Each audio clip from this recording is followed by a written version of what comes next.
अपनी आत्मनिर्भरता है रक्षा उत्पादन के क्षेत्र में, वे दुनिया के अंदर पूरी धमक के साथ आगे बढ़ करके अपने कार्य को आगे बढ़ा रहे हैं।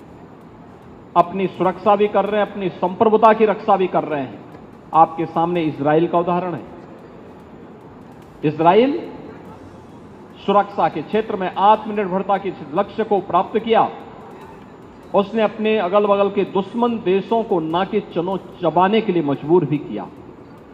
और प्रधानमंत्री मोदी जी ने 2014 में भारत के सामने जो लक्ष्य रखा, डिफेंस मैन्युफैक्चरिंग कॉरिडोर और ये ब्रह्मोस मिसाइल, उसी अभियान का हिस्सा है। बीडीएल झांसी में आ रहा है। झांसी में उसका कार्य भी बहुत तेजी के साथ आगे बढ़ चुका है। 2021 में हम लोगों ने ये कार्य यहां प्रारंभ किया। आज ये अपने लक्ष्य को आगे बढ़ते हुए एक नई गति के साथ आगे बढ़ रहा है।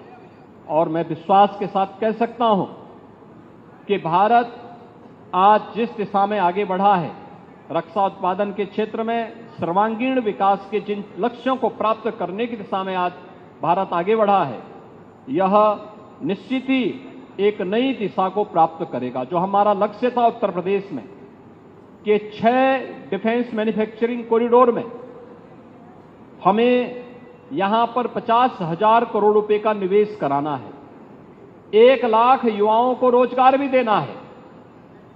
मुझे प्रसन्नता है कि अब तक हमारे साथ जो 2020 में आदरणीय रक्षा मंत्री जी ने डिफेंस एक्सपो लखनऊ में आयोजित किया था, डिफेंस एक्सपो के साथ ही देश के अलग अलग भागों में, दुनिया के अलग अलग क्षेत्रों से भी जो हमारे पास अब तक 57 एमओयू।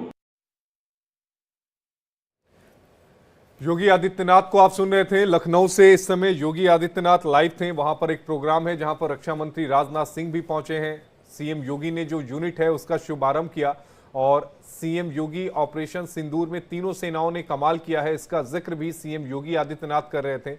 लखनऊ में ब्रह्मोस मिसाइल यूनिट का ये शुभारंभ किया गया है और सीएम योगी ने यूनिट का शुभारंभ किया है। तो रक्षा मंत्री को वहां जाना था, लेकिन रक्षा मंत्री ने वर्चुअली वहां पर वो शामिल हुए थे क्योंकि प्रधानमंत्री नरेंद्र मोदी के साथ एक अहम बैठक जो है इस समय चल रही है।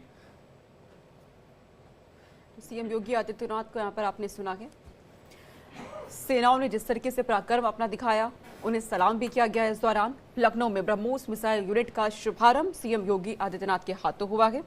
तो देश भर में जिस तरीके से सेना की तरफ से ऑपरेशन सिंदूर को अंजाम दिया गया है, उसकी तारीफ लगातार हो रही है।